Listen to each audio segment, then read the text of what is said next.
everyone, it's John from What Up. Welcome back to another video, and today we're talking news, leaks, and some speculation, so pretty much everything that this channel is known for.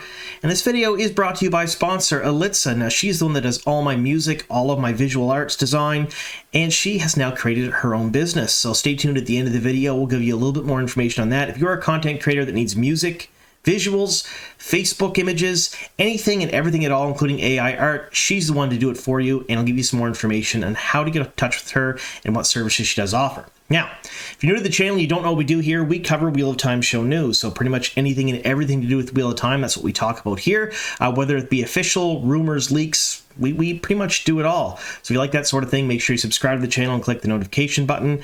And because I am doing a little bit of speculation in today's video, I do have to give a bit of a spoiler warning. So, spoiler warning, if you have not read the first 3 books of Robert Jordan's Wheel of Time series, that's The Eye of the World, The Great Hunt, and The Dragon Reborn, and if you haven't seen the first season of The Wheel of Time on Prime Video, be forewarned, I may ruin plot points and character arcs from both of those mediums. Alright, that being said, let's get on to the video.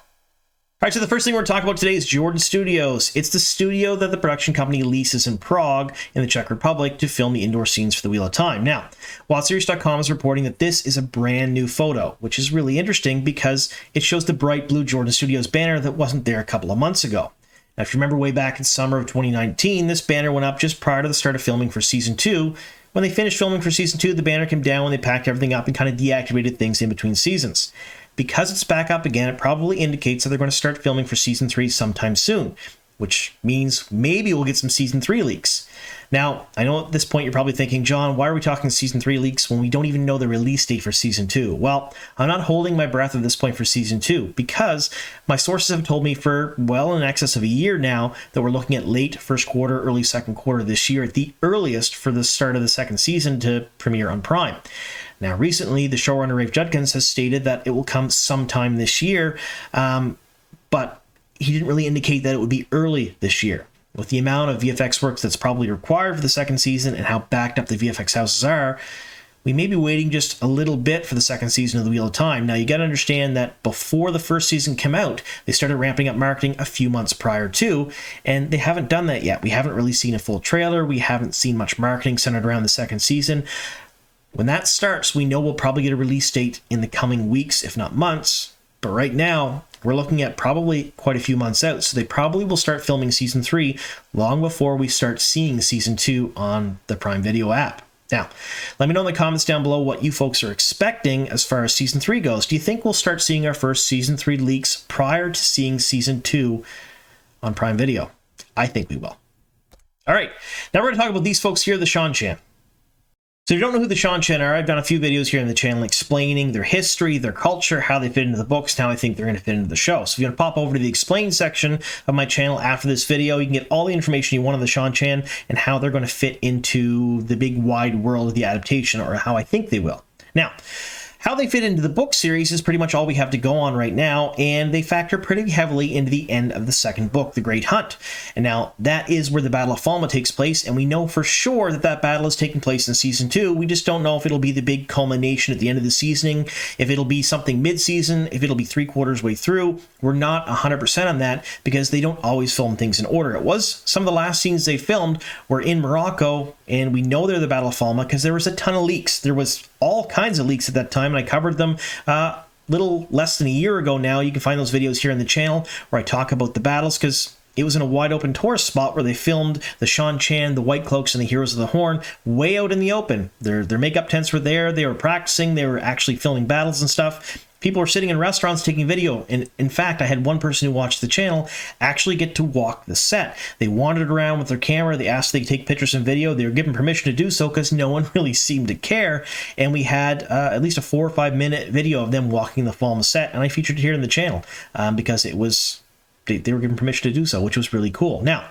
recently, our favorite Trolloc over on Instagram, Narg, released a couple of more leaks to do with the Falme battles, and it's kind of interesting because it shows something we haven't seen in the leaks yet for Season 2.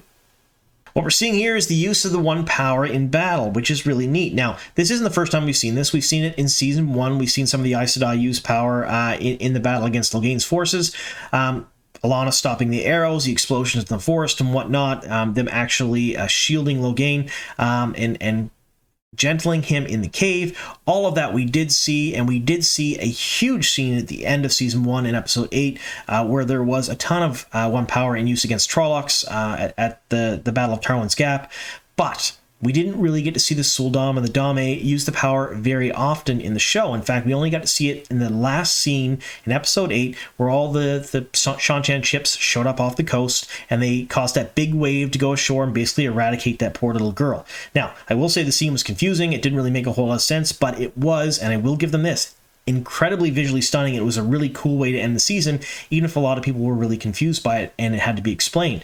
But what I'm hoping for in season 2 is the use of one power in battle, and I can't wait to see it, because in the books, the Dame, the Suldam, the Shan-Chan in general are very brutal tacticians, and they use the one power really well in battle. What we're seeing here is an explosion around those white cloaks, all the smoke up in the air. There's nothing seeming to cause the explosion. There's no fire or anything. This is reminiscent of the explosions we've seen at the battle against Logain's forces in the forest in season 1. So this is probably the Shan-Chan using the power in battle.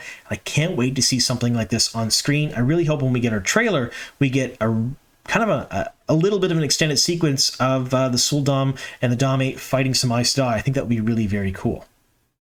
All right, so the last thing we're going to talk about today is 1899. Now, if you don't know what this was kind of a weird show on Netflix that was very good. It was critically acclaimed.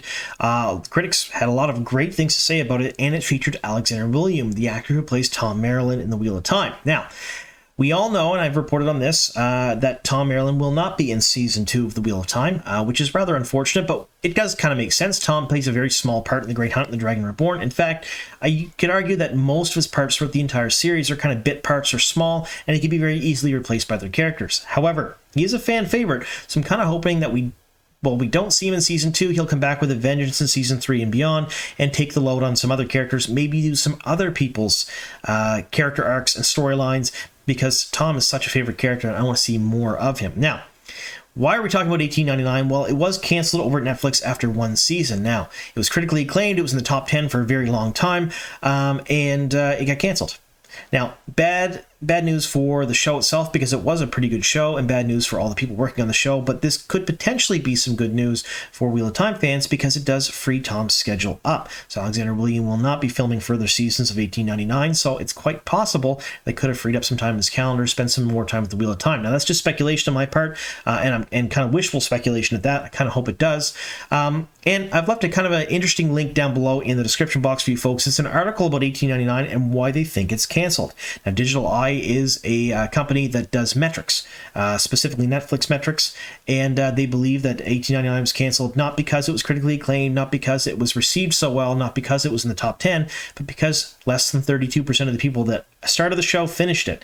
And they think that's why a lot of Netflix shows end up getting canceled, which it's a possibility. I don't know. Either way, it's kind of a good and interesting read. I've left that article down below if you folks want to check that out.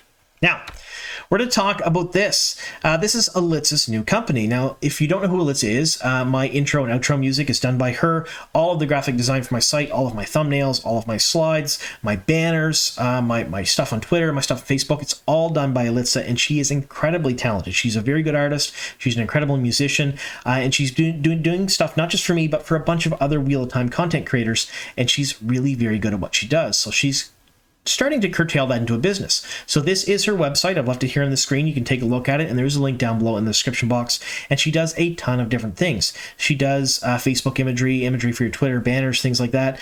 Content creators out there, if you need stuff for any of your videos, whether they be thumbnails or images inside, she does all of that. She does original music as well, so you don't have to worry about copyright infringement if you need music for your videos or your projects.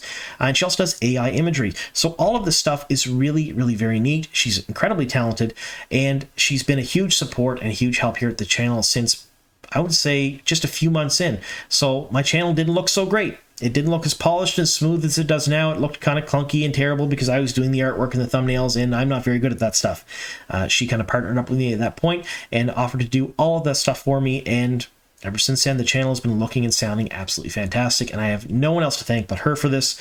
So show her a little support. You can go to the website. If you need any of the services, you can go over there and you can check out her prices and see what she does. Contact her for things she needs. And if you can't, if you can maybe throw a couple bucks her way through her Ko-fi account, that would be good too, because she does do a lot for the Wheel of Time fandom, and she's absolutely fantastic. All right. All of that being said, this was a pretty exciting video because we got to cover a bunch of different things that we here What Up really love to cover, whether they be leaks, official news, speculation. We got to do all kinds of different stuff in this video, and I was really happy to do so. But I want to hear your thoughts down below in the comment section. How do you think the battles are going to play out in the series with the One Power? Now, we all know there was a lot of complaints about the battle in episode 8, not just with the One Power, but the actual the military battle with the horses and stuff in Tarwin's Gap, the cavalry. But a lot of that had to do with COVID. A lot of it had to do with rewriting and last minute stuff and what they were not able to do at the time. And I'm kind of hoping that in the future, with less restrictions, or at least that they're more used to the restrictions, they make better use of some of the resources on hand and they do some really incredible battles. I can't wait to see the battles, because let's face it, in the Wheel of Time books are about the characters. The characters themselves are at the core of it, but the battles, they're pretty exciting, and they have a few seasons to get up to the fact where we get to Dumai's Wells. And for those who haven't read that far, I won't spoil it, but it is one of the major battles in the series, and that one I really hope they do really good justice to, and I want it to be almost an entire episode. So I'm hoping to see a slow build up. I want to see the One Power used in battle in the second season, but let me know how you think they should use it in the second season, how you think channelers should be used in the battle, and what do you think we'll see. All right, thank you so very much for sticking with me here to the very end, and here's to many more.